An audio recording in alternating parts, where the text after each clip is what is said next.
Morning, afternoon, good evening, and good night. Just because I don't know what time of day it is. Your Honour. It is Tuesday? Tis. Tis Tuesday. We don't know what time of day it is, but it's Tuesday. Yes. The light outside, we're grand. Yesterday we spoke about wine. But another massive influence in the Irish whiskey industry is bourbon. Yes. And we don't even know it. Because most of the barrels that are used, I mean, I think, I remember seeing some stat, it's something like 85 to 90% of the barrels currently warehoused in Ireland are actually ex-bourbon barrels.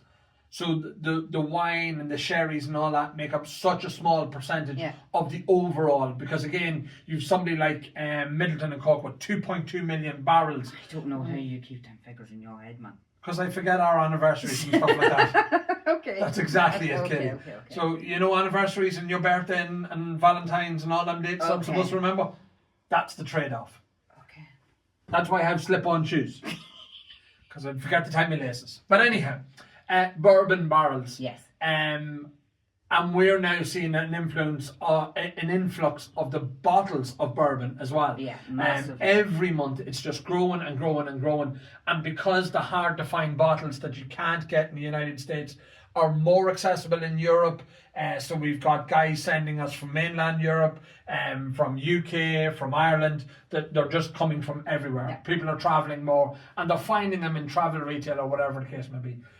But you've things like the full BTAC set up here. It's got a 5-bottle set. Got the Gorge T, Staggs, the Sazerac, the William LaRue Weller, Thomas H. Handy, and Eagle Rare.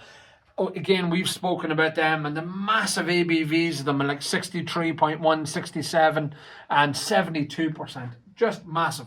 But it's the colour, Katie, and we commented on that a few seconds ago about the colour of the distillate and the whiskey. That it now influences the bourbon barrels, and you get all them vanillas and everything else that we get in Irish whiskey when they're stored in it.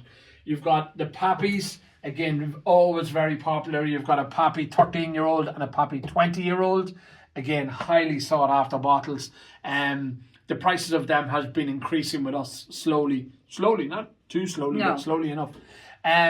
Wellers, so again, we've always had the normal wheat Wellers. But now you've got this one. You were processing that, and what did you say? That 18-year-old? It's their oldest age statement, which is 18.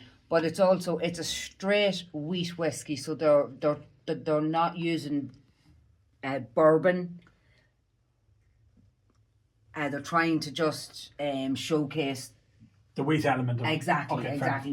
It's their oldest age statement. Oldest age statement. And you can see there that the proof is down, and that's one of the trade-offs with storage in the United States, is that the older they store it for, the ABV loses. The ABV is only 45%. They lose quite a bit of ABV in the States from that. But again, you've got the Antique 107, 53.5%, and then CYPB. I remembered what it was last month. I can't remember what it is this month. We've got something beside that. We've got the Buffalo Trace Gorge T Staggs. We've left these as untouched as possible. So they're wrapped in the paper. They come in the presentation box. It's got a letter from the CEO, Mark Brown, stating what they are. But it's great to have something like that. It gives a wee bit of... what's that word? I think it could only have been bought in the distillery or something like that, or something along them lines, or it was gifted or available to like a club member or something like that. Yeah, friend of Buffalo Trace. There you go. Something they haven't got friends of Irish whiskey in Buffalo Trace, strangely enough. Eagle Rare 10s. We love the Eagle Rare. It's a great whiskey. But Eagle Rare 12, I think that's one of the first times we've had the Eagle Rare 12 in. Again, the age statement and those. Sazerac Rye, you've got the Willet beside that. That's a special edition for the Whiskey Shop exclusive. So again, only 213 bottles of it. So another one that's probably going to be highly sought after. You've got the small batch 1792, the Elijah Craig 18-year-old. Age statement is something that's rare in US whiskey because of the angel share that they have. It's a huge loss, so they don't have that. And then the Blantons and the Taylors. But as much as they've influenced us, we've also got our own back on a couple of bottles. We've got the Heaven's Door, and that's your man do you call your man, the singer? I can't Bob think of his Dylan, name. So Bob it's Dylan. Bob Dylan, yeah. I Thank was you. waiting for you to get it, but you Thanks, didn't. I didn't get it. No. Again, I told you, that's one of the trade-offs Yes, to remember yes. these things. The Redbreast influence, and then we've got the St. Patrick's edition of the Kentucky Owl, and that was done with our own Louise McGuan and JJ Curry. Yes. So we've influenced them a little bit, but they've influenced us. Now, they wouldn't have whiskey if it wasn't for the Irish. I mean, because we went over there and we showed them how to make it. Some people say it was a Scotch. No, it wasn't. It was the Irish. It's world domination. That's what it comes down to. Yep. Only for alcohol, where would we be? Huh? So that's it. We are going to be back tomorrow. Do you think Robert will be fit enough to come in tomorrow? Hopefully. He's still a bit very snivelly. sick, He sneezed once or something like that. No, he's- Get over it, Rob. Get back to work, will you? Never Poor mind this. Rob.